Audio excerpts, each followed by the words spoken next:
Hello, everybody. Thank you for tuning into the Small Town Johnstown podcast. It is Nick and Jenny, your beautiful co-hosts, talking about things around Johnstown, things around small towns. In today's episode, we're going to cover pets, pet-friendly areas, pet events, what is like owning a pet in Johnstown, Pennsylvania, or maybe any small town. So, Jenny, Yes. what would you like to get into first? The pet-friendly places around here, what it's like to own a pet around here, some of the parks. What do you really want? The Humane Society? We can get into the Humane Society. You want to jump right into it. I know you're very opinionated about the Humane Society. So I do want to start briefly off talking about the Humane Society just because there is only one animal shelter, and that is the Humane Society of Cambria County in this area with a building. And so due to the endless amount of strays that are in the area, the never-ending amount of animal surrenders, I do think that the animal shelter that we have currently is not large enough for Johnstown. Although it is a small town, there are a lot of animals here, and there's not enough space for them. One of the biggest issues with the overpopulation of animals, I think, is in part due to the immense landlord restrictions that there are on pets. In Johnstown, if you go on Zillow and you look for somewhere to rent and you add the filter, allows cats, allows dogs, that number of rentals goes down from about 50 to maybe 5. And that makes it very difficult for people to want to go out and adopt animals and get more animals, especially when it comes to the number restrictions. Some it restricts to small dogs, it restricts to only one animal in the entire house, and I think that makes it very difficult for places like the Humane Society to get animals adopted out when the people that are adopting animals and not buying them typically are lower income or don't own their own homes. Especially younger people. You see a lot of younger people try and own pets nowadays, dogs, because with, not to get or change topics, the lack of being able to have children or want children. So I feel like they're replacing that void with pets and cats and seeing them as children. That's why we see so many Instagram pages with clothes and stuff that they're doing with their pets, and a lot of TikTok videos and stuff like that to really like replace that having a child type feeling. I feel like there's a lot more younger people that are trying to own pets nowadays compared to the older. Yes, you are right about that 100%. They say that plants are the new pets and pets are the new kids. And I think that is the case. A lot of younger people. I'm a very bad pet owner with plants are the new pets. I don't remember the last time I watered these plants. Most of them behind us are fake plants for that reason. It is very difficult for young people to, want to have kids or afford kids. I'm trying to get into the want to have kids conversation. You started it. Just saying. I wasn't trying to get into the whole deep inner society of small town and income based on why people are owning pets. That's a very, very deeper We conversation. can get into that another time. Another episode. Do you want to talk about kids and affordability? How easy is it to have kids in Johnstown? I don't know. I hate that. So not to get too far off topic, but I'm in class the other day. I think Monday, I was talking to my business teacher, and I said I'm about to get on some hot takes, and one of my hot takes was if businesses allow kids in them, they should allow pets in them too, because kids and pets are just as destructive as each other. Kids are louder than pets, and they are more messier than pets. Okay, your dog might take a poop on the floor. A kid could throw a whole plate out a window. I mean, kids could bite. Charlie bit my finger. Also throw poop. Dogs can't do that. Yeah, dogs can't throw poop. They just might poop a little line like some of our dogs that we know. If you have a wedding that allows kids, you should have a wedding that allows pets. If you have a venue that allows kids and children, then they should allow pets. I get it. I don't understand why kids are the exception in this world to pets. You choose to have pets, you choose to have kids. Nobody's forced to. Well, I don't know. In some states, nobody's forced to have children without their choice. But I mean, they're no different than each other. Other than, I get it, kids are also humans, but a lot of us see pets as a human too. And I do think that ties back into the landlord restrictions, because landlords cannot discriminate against people with children. They might not prefer to have children in their rentals, but they can't say, no, you're not welcome. I will not rent to you because you have a child or children. But they can do that with pets. Yes, we should have on Zillow. They should put no children allowed. They should add a no children No filter. pets, no children. We are a very pro pet podcast. A pro pet podcast. That should be our next podcast. We love our pets. So kids and pets can both cause destruction. You can't restrict children. You can't put a limit on how many kids are allowed in a rental like you can with pets, but they can both cause a significant amount of damage. So I don't think that that's a good enough reason to say you don't want pets on your property. If you don't have a yard or something, or it's a studio and it's just not big enough, a yard, or it's just not big enough for a large dog, that's understandable. And I know it's difficult with insurances. They don't allow aggressive breeds such as German Shepherds, Pit Bulls, Chow Chows, etc. into their rentals. And that's a whole nother discussion. But going back into the Humane Society, the majority of animals that are in the shelter right now or at any given time typically are pit bulls.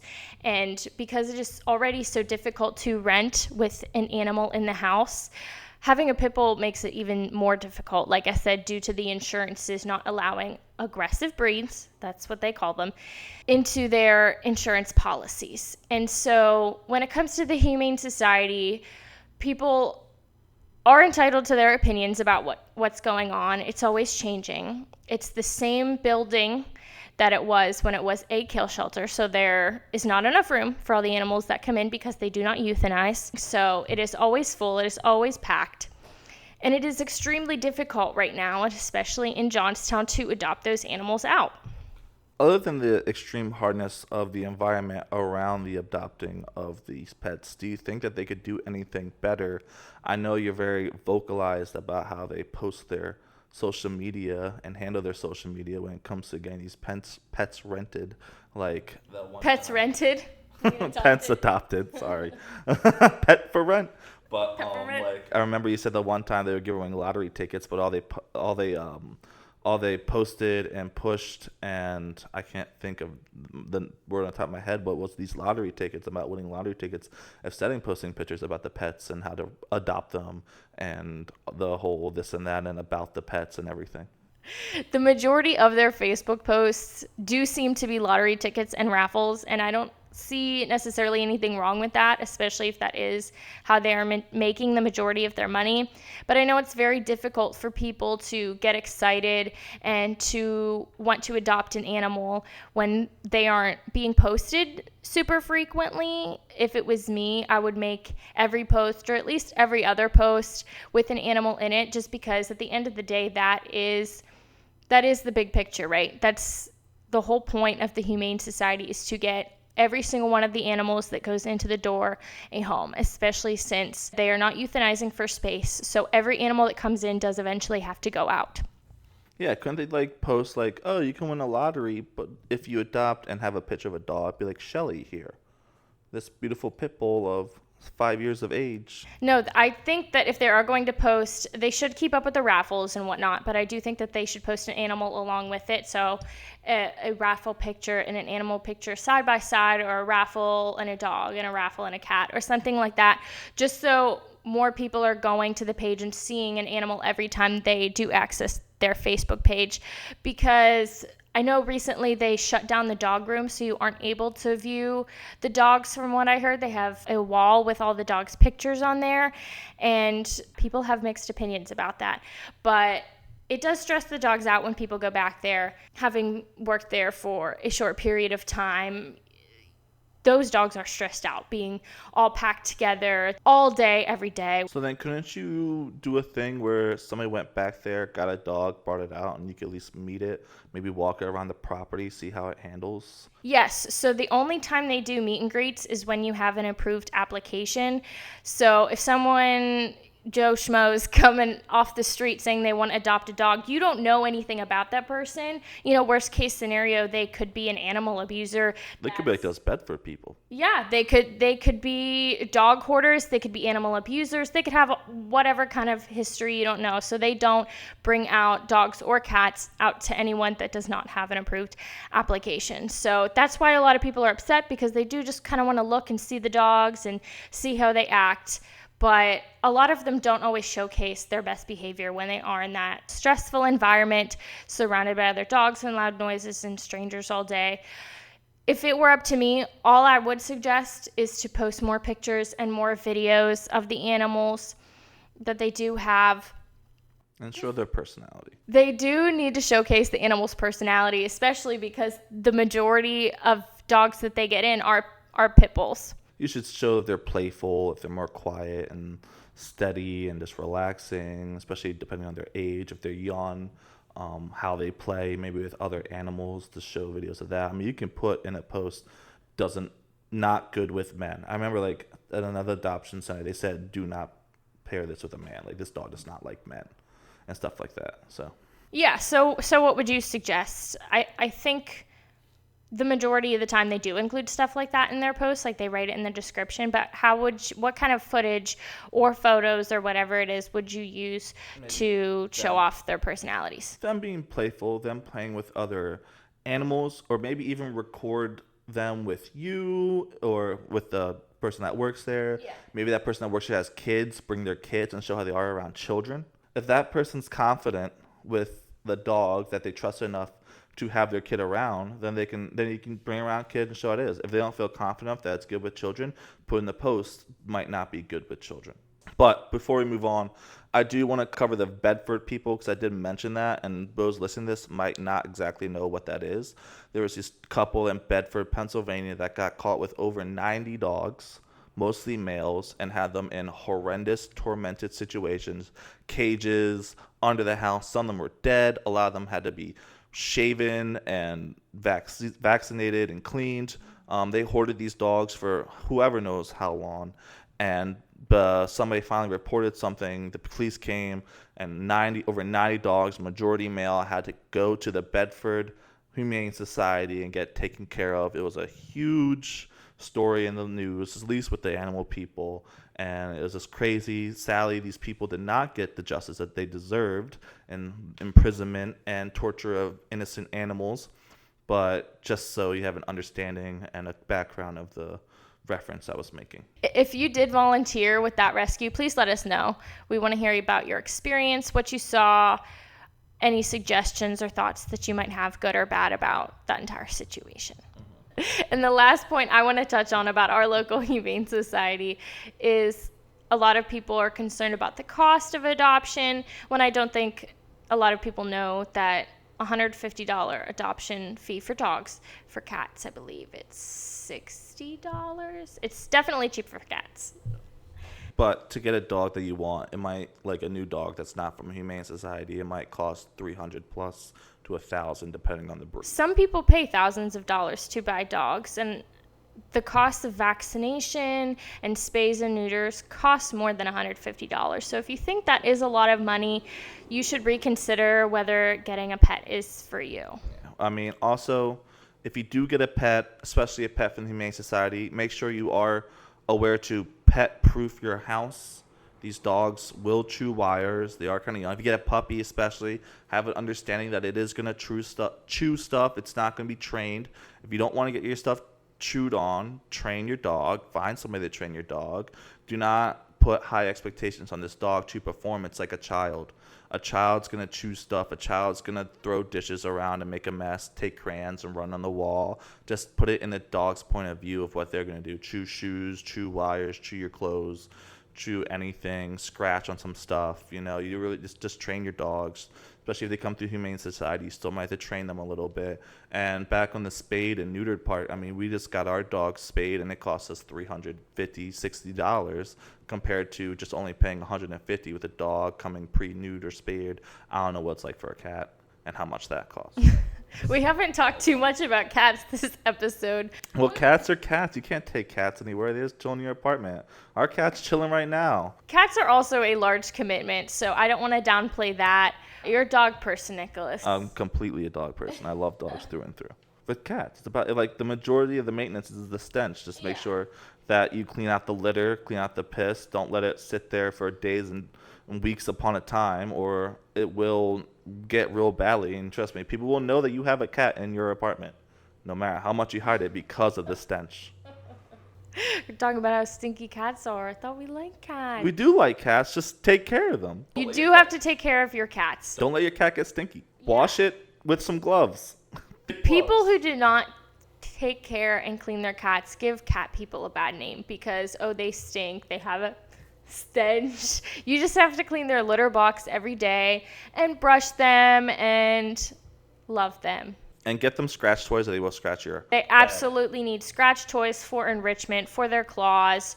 Do not declaw your cats. We can get into that another time. Outdoor cats. Cats should not be outdoors. In case you didn't know, there are thousands of stray cats running around Johnstown. Yes, we do have a big cat problem. We have a very bad cat problem. So please spay and neuter your cats. If you see a cat outside, do not pet it. It could have rabies. Cats could have rabies. The percentage is lower than you would think. But please be careful around stray and feral cats. And do get all cats that you see. If you can catch them, trap them, get your hands on a bunch of kittens or whatever, get them vaccinated and spayed and neutered as quickly as possible. Actually, apparently, it's not even just rabies. If you get scratched by a bad cat, you can get whatever the scratch cat thing is, the syphilitis or whatever. Syphilitis? Scratchalicious or whatever it is. Scratch-titis. Please be very careful around non-vaccinated animals. Moral of the story. I've learned this recently. If you do want to adopt an animal, but you aren't able to because of your housing situation, keep in mind that there are emotional support animal law protections in Pennsylvania, so no landlord can prohibit you from renting from them because you have an animal as long as it's registered as an ESA. How do you feel that Johnstown is as a pet-friendly place to live? Now, there is a park in Center City, Johnstown, that is not pet friendly. You are not allowed to have pets. Yes, Central Park, you technically are not allowed to bring your animals there. In Roxbury Park, there are signs that say dogs are not allowed, but then we see people with dogs all the time, and maybe it's certain parts. Yeah, if you want to clarify that. Yeah. It says no dogs allowed everywhere, and then the one sign says at the bottom, please pick up after your dog or something. Yeah, so there's not a lot of places with outdoor seating for pets. A lot of stores do not allow pets in other than, local stores other than like the big names, Walmart, Ross, TJ Maxx. You're allowed to bring your pets in. I don't know. Who said that? Well, I know. Do you know that? We saw a pet at TJ Maxx. That doesn't mean it's allowed. And we looked it up and it was allowed. Small pets, not big dogs, but small dogs. Yeah. The poor discrimination. There's Petco. You can take your... Well, I would hope you can take your pet in Petco. You'd be surprised. You can bring your pets in Joann's as well. There's a sign on the door before you walk in that says pets welcome. And there are a lot of ice cream shops around here that do allow ice cream pupperino cups. Yes. If you stop at any ice cream places, make sure to get a pup cup from every single one and give us a review. Who is the best pup cup in Johnstown? All right, so what are some friendly hiking trails, hiking parts that you would recommend to take your feline friend with? Feline. Does that mean pet? Feline is cat. Canine is dog. It comes from the scientific name for them. Pets too. If you want to walk your cat. I've been trying to walk my cat, not going too well.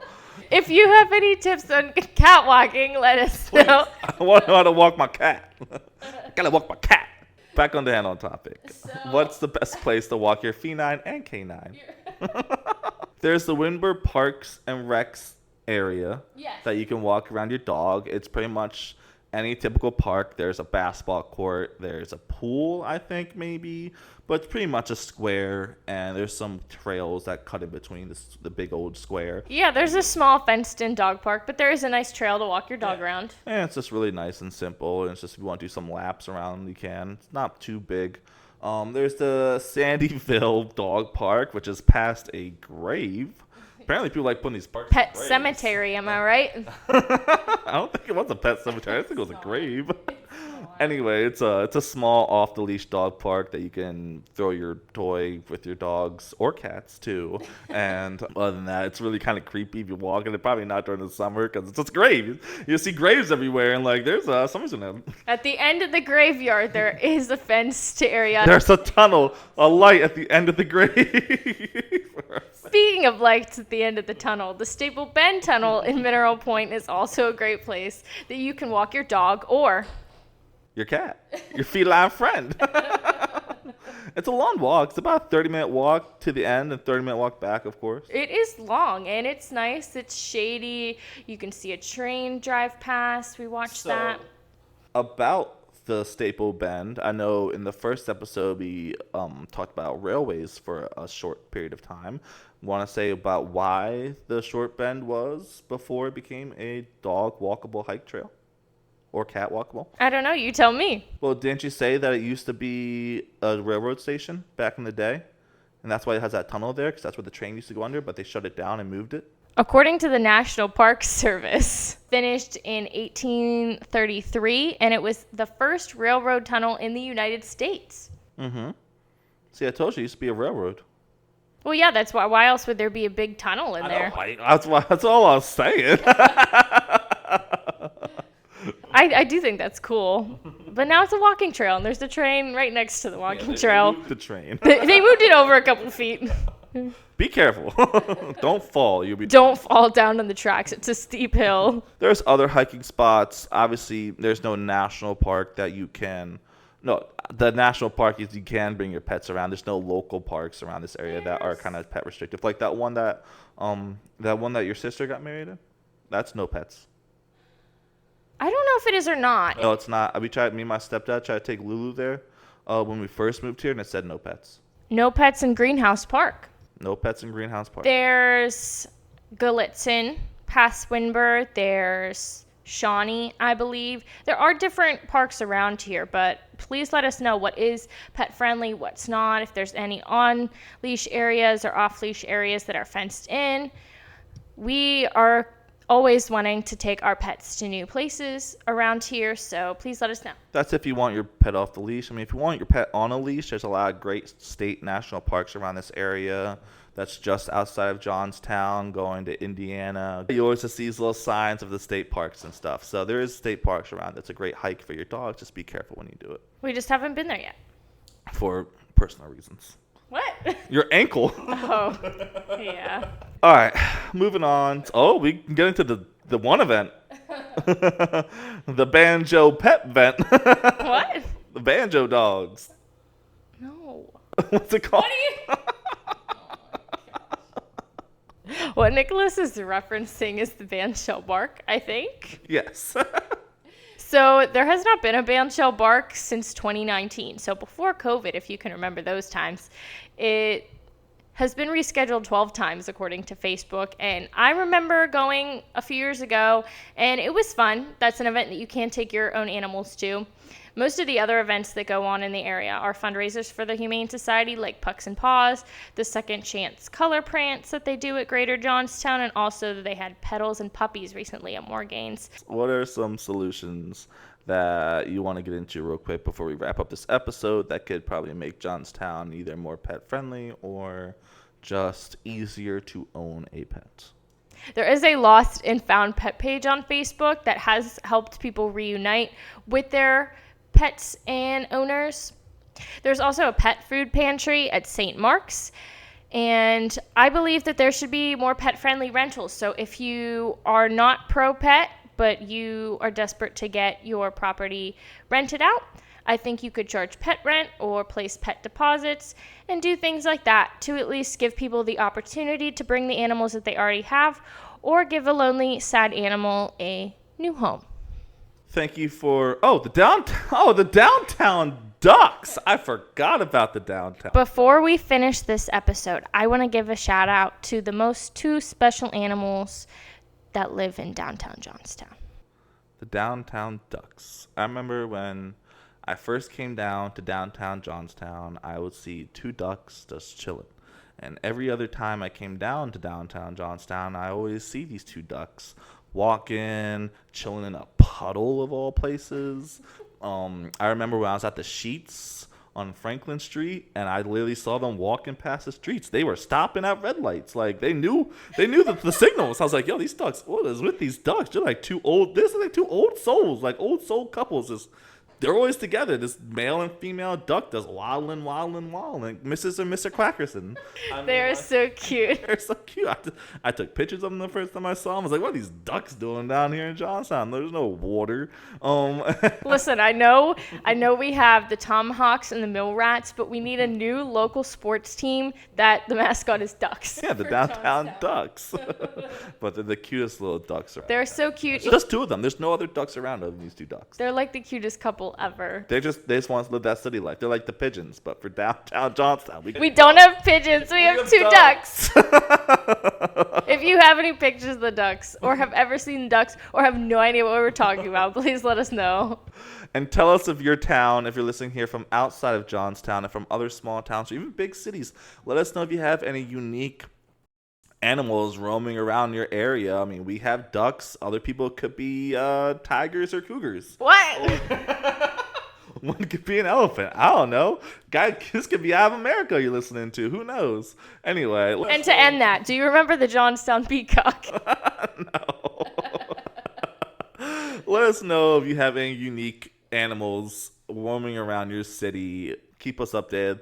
Let us know a little bit about your small town, if it's pet friendly, if it's more easier to accessibly own a pet, if it's more, walk aroundable, accessible, stuff like that. Let us know. Let us know if you wish that if your town was more pet friendly, or maybe you don't want to live in a town that's pet friendly. Maybe you're on the opposite and you don't want to deal with pets and poop and biting and barking. Let us know in the comments section below if you have any input, any output, whatever. Hit us back up. Thank you for tuning in. Thank you. I'm your host, Nick, and my beautiful host, Jenny. Jenny. And this is the small town, Johnstown, Pennsylvania.